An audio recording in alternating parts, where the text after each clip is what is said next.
বলছি, ও দেওর, আমাকে একটু প্রাণ খুলে আদর করো না গো। কি আর প্রাণ খুলে আদর করবো বৌদি?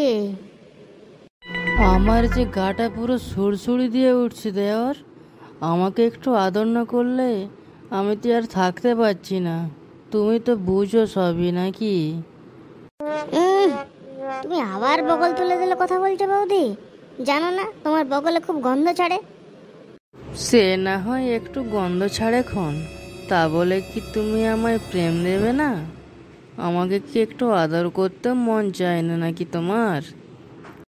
ঠিক আছে ঠিক আছে, তুমি আগে বগলটা নামাও তো ক্ষণ আগে দেখি, বগলে যে গন্ধ। এই দেখো, তোমার কথাই রাখলাম আমি। আমার তো বগলটা নিয়ে তোমার যত সমস্যা হচ্ছিল, বগলটা নামিয়ে ফেললাম।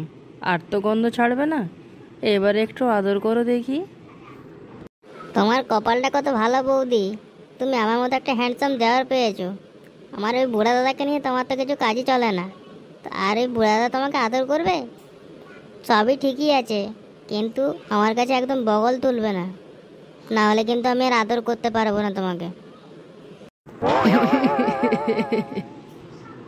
তুমি আবার বগল তুলে হাসছো? বগলটা নামিয়ে শুয়ে পড়ো, আমি ঝ্যাপঝ্যাপ আদরটা করে দিচ্ছি। আমার আরো অনেক কাজ আছে, অনেক পাড়ার বৌদিদের আদর করতে যেতে হবে। ধুম চালে ধুম, পক পক পক। এ, আও আও আও।